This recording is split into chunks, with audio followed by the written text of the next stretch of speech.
Ketika TAP itu tidak disertakan, ya tentunya organisasi-organisasi yang kemudian tanda kutip sudah terlarang, ya pun tidak disertakan. Oke. Jadi Ada kalau kemungkinan tidak disertakan juga.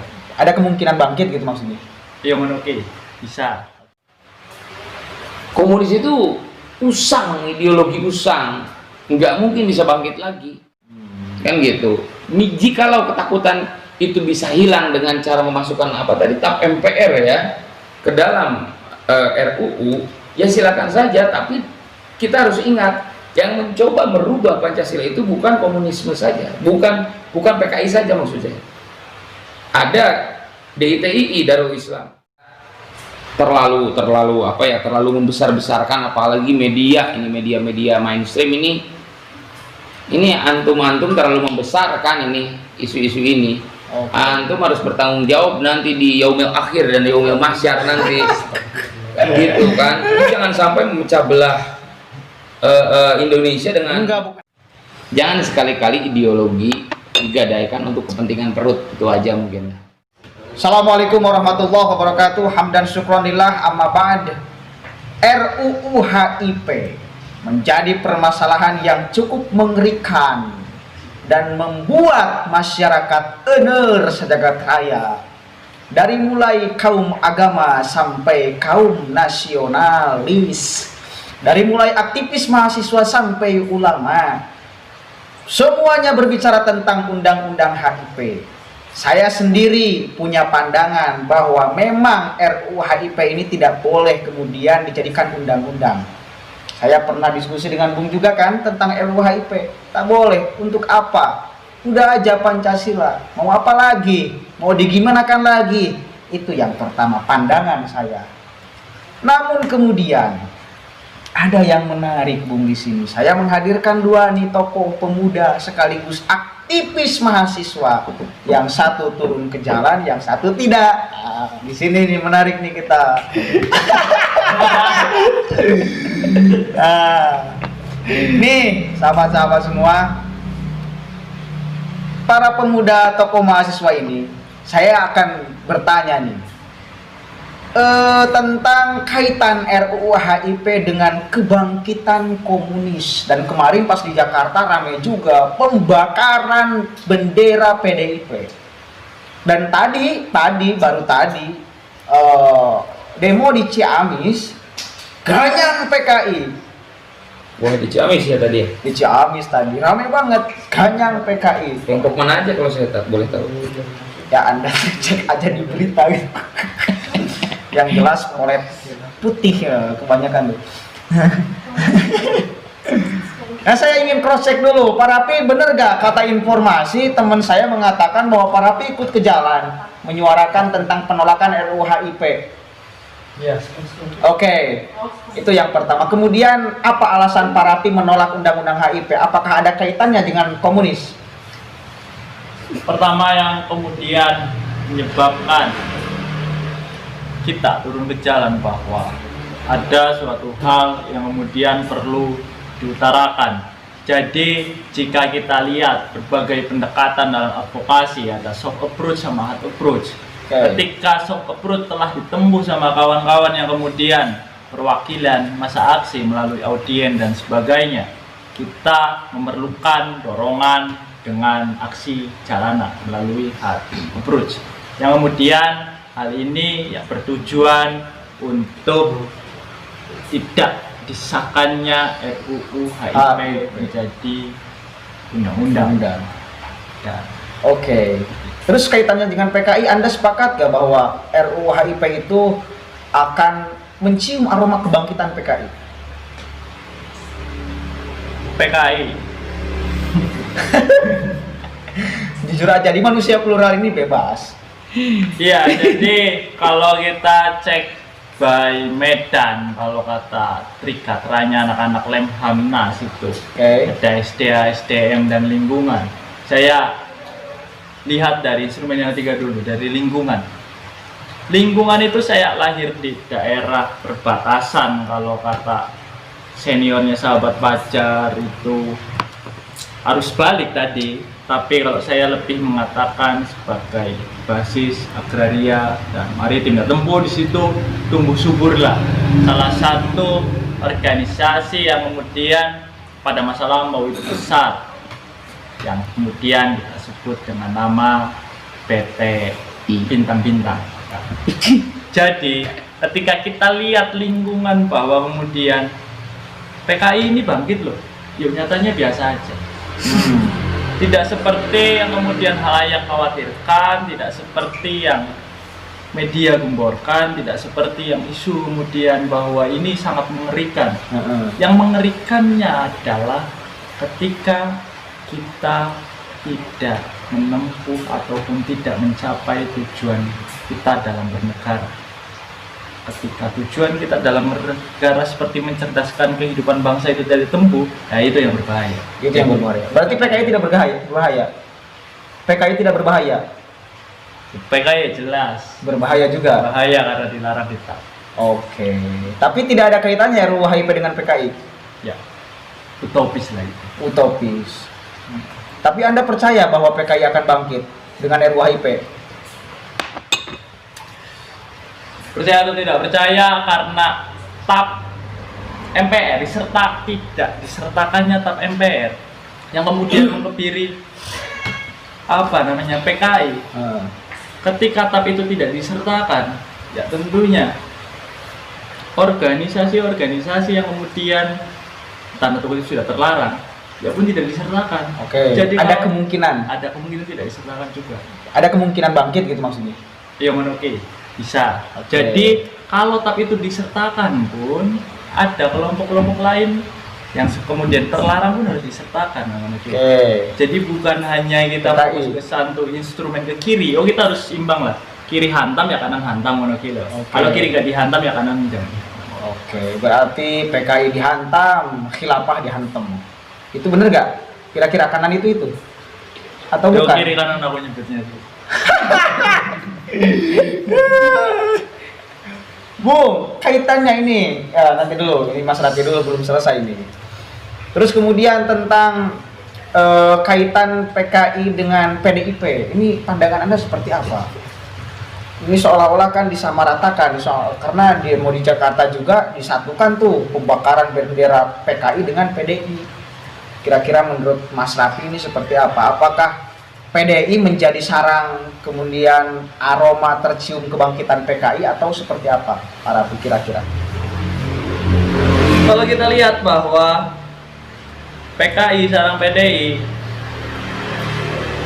saya belum bisa berstatement karena saya tidak berada di instrumen dalam. Tapi kalau kita lihat dari instrumen luar sebagai civil society, kita lihat ya bahwa ketidakhadiran PKI ya kemudian masyarakat waktu itu ada selain daripada di era Orde Baru adalah Golkar, golongan karya yang bukan partai, lalu Islam yang kemudian diakomodir di PPP, yang kemudian golongan nasionalis diakomodir di PNI, kemudian berubah menjadi PDI dan PDIP. Yang kemudian pada hari ini kita lihat bahwa apakah ekstapol PKI itu diakomodir? Kita belum tentu bahwa itu semua lari ke PDI, PDI dan PNI. Bisa saja melalui PPP ataupun pasca reformasi itu bertebaran partai di mana-mana. Yang kemudian satu hal yang perlu digarisbawahi ya memang ada beberapa oknum yang ada di PDI, tapi kan tentunya itu tidak menjustifikasi bahwa semua kader PDI adalah PKI, karena Mas Budiman Sujatmiko beliau adalah mantan PRT. Jadi toh tentunya satu oknum tidak menjustifikasi suatu kelembagaan. Cukup bias, benar-benar bisa ditangkap. Oke, Bung, sahabat Mio, tadi samalah pertanyaan saya. Silahkan jawab. Apa pertanyaannya? HIP menjadi isu yang cukup ramai di sini. Pandangan Anda seperti apa? Terus kemudian kaitannya dengan PKI, katanya HIP ini tercium di dalam undang-undangnya, tercium aroma kebangkitan PKI. Kira-kira menurut Anda seperti apa? Bicara setuju atau tidak setuju, tentunya saya sangat tidak setuju. Ya, dengan rancangan undang-undang haluan ideologi Pancasila. Ya, saya kan di beberapa tayangan sebelumnya kan sempat berbicara kan ini justru yang akan mereduksi nilai-nilai Pancasila, dan Pancasila justru akan disetir oleh hierarki hukum yang justru jauh di bawah Pancasila, Undang-Undang Dasar dan TAP MPR. Nah, itulah. Lalu kalau kita berbicara soal komunis, kebangkitan komunis dalam RUU HIP, ada semacam trauma, dan ini saya kira wajar lah ya, wajar. Trauma sejarah maksudnya. Trauma sejarah bisa dikatakan seperti itu. Trauma dengan kejadian-kejadian, apalagi mungkin ini tokoh-tokoh agama ini yang mempunyai dampak primer lah saya katakan gitu. Dengan adanya beberapa peristiwa besar di tahun 60-an, bahkan jauh sebelum tahun 60-an. Nah, kalau kaitannya dengan RUU HIP akan membangkitkan kembali kekuatan komunisme atau PKI, ya saya kira itu nggak mungkin lah. Jadi gini loh, kita berpikir logis aja. Yang buat buat sahabat-sahabat atau penonton di sini yang tahu komunisme itu seperti apa. Komunis itu usang, ideologi usang, nggak mungkin bisa bangkit lagi. Dan saya kan sempat bilang juga di tayangan sebelumnya, kalau ada PKI saya laporkan, saya terlebih dahulu maju gitu. Jadi hari ini kita bicara Cina sebagai negara komunisme, dalam praktiknya justru ini kapitalis. Kita bicara Vietnam mulai membuka diri, Kuba juga sama membuka diri. Dan kalau bicara Korea Utara, ini komunis yang aneh ini. Komunis yang aneh itu. Jadi nggak ada lah komunisme. Meskipun ada komunisme, ya saya kira kita nggak bisa melacak komunisme dari cara berpakaian, atribut. Karena kalau bicara ideologi tentunya ada di otak, bukan dalam pakaian, fisik. Karena banyak juga ada beberapa golongan yang mengatasnamakan salah satu agama merasa paling agamis, kan ada juga yang kayak gitu. Kan gitu. Jadi saya kira terlalu membesar-besarkan, apalagi media mainstream ini antum terlalu membesarkan ini isu-isu ini. Antum harus bertanggung jawab nanti di yaumil akhir dan di yaumil mahsyar nanti. Kan gitu kan. Jadi jangan sampai memecah belah Indonesia dengan bukan hanya media, Bu. Banyak juga kan ulama-ulama yang berbicara tentang undang-undang HIP kaitannya dengan kebangkitan PKI, Bu. Bukan hanya media. Oke, saya kira kalau misalkan ketakutan itu wajar, aku bilang tadi kan, wajar. Mereka demonstrasi silakan, karena ini sudah dijamin. Namun jangan kemudian yang membesarkan itu kan media. Gitu. Jadi saya setuju, tentu tidak setuju, sangat tidak setuju. HIP itu. Rancangan undang-undang HIP saya menginginkan itu dicabut atau dihapus saja dari prolegnas. Ini saya nggak setuju gitu. Tapi kalau kemudian nanti isunya jadi ke PKI, dalam praktiknya saya kira nggak terlalu menakutkan, nggak bakal bangkit. Kan gitu. Jikalau ketakutan itu bisa hilang dengan cara memasukkan TAP MPR ya ke dalam RUU, ya silakan saja. Tapi kita harus ingat, yang mencoba merubah Pancasila itu bukan komunisme saja, bukan PKI saja maksud saya. Ada DITII, Darul Islam, kan gitu. Ada juga kelompok-kelompok lain. Jadi saya kira kalau misalkan TAP MPR masuk, tentunya harus juga masuk juga organisasi-organisasi terlarang yang lain. Jangan cuma PKI saja. Intinya saya tidak setuju dengan RUU HIP. Tidak setuju dengan RUU HIP dan tidak setuju dengan aroma kebangkitan PKI. Iya. Oke. Kaitannya dengan PDI. Menurut Anda, ini kan supaya jelas, gamblang statement Anda, statement Pak Rafi, kemudian nanti dipertimbangkan oleh sahabat manusia plural agar ketika ada yang mengajak aksi menjadi berpikir, oh saya udah nonton manusia plural nih, ada dua pandangan nih, misal itu setuju, ini tidak, mana yang lebih rasional, kan gitu, supaya kemudian bisa mengedukasi dan pada akhirnya menjadi sikap untuk seperti apa? Ya. Di PDIP ya. PDIP. Saya tentu setuju dengan apa yang disebutkan dari Mas Raffi. Oke. Kalau komunisme itu tentu hari ini bisa saja menyebar di mana-mana ya. Bisa di partai A, B, C, ormas A, B, C. Karena kita sulit untuk mengidentifikasi kalau berbicara atribut fisik PKI itu seperti apa, kan gitu. Jadi saya kira nggak penting juga lah. Kalau misalkan ada pembakaran bendera PDIP oleh salah satu kelompok, kita sudah menyediakan instrumen untuk melaporkan, instrumen hukumnya ada, silakan lakukan pelaporan lah gitu.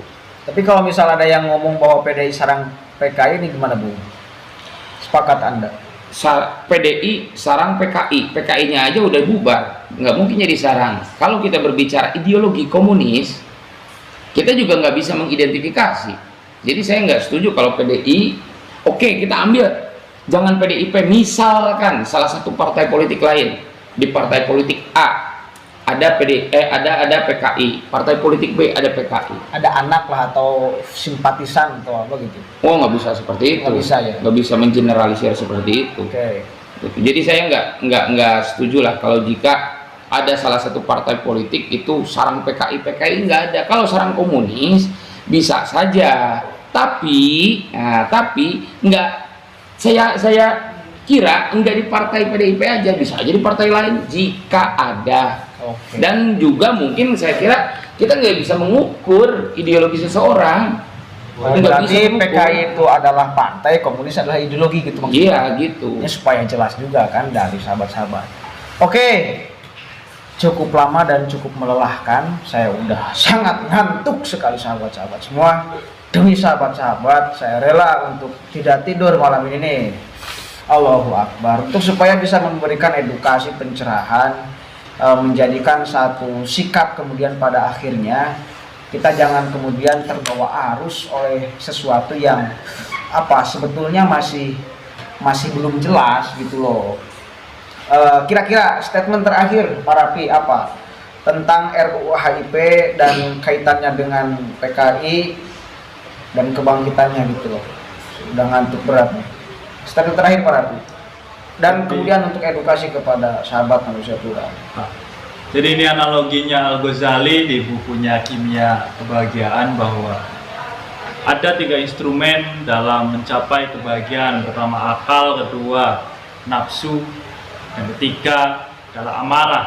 Kita analogikan bahwa nafsu ini sebagai pemungut pajak ataupun polisi pemungut pajak, lalu amarahnya sebagai bentuk dari paksaan, dan ketiga adalah akal. Jangan sampai biarkan nafsu dan amarah ini menguasai akal kita, karena tentunya akan berakibat negatif. Tapi jangan pula dihilangkan yang kedua ini, karena tanpa ada nafsu dan amarah tentu kita menjadi sesuatu yang tidak ada semangat ideal. Maka dari itu, jadi semua boleh saja, yang terpenting tetap gunakan akal dan pikiran kita, karena nakal pun berasal dari akal. Jadi ya nakal dikit boleh, asal ada akalnya. Oke, menarik. Bung Mio, terakhir pesan kepada manusia plural. Pesan ya, jangan sekali-kali ideologi digadaikan untuk kepentingan perut, itu aja mungkin. Jangan gadaikan ideologi untuk kepentingan perut, karena sejatinya ideologi itu suci. Saya kira ideologi itu suci karena urusannya pikiran, tidak membutuhkan materi yang kemungkinan kotor. Oke, mungkin itu saja yang bisa kita sampaikan. Kurang lebihnya mohon maaf. Al-afu. Wallahu muwaffiq laqomit thoriq. Wallahu a'lam bishawab. Assalamualaikum warahmatullahi wabarakatuh. Terima kasih Bung telah hadir di Manusia Plural.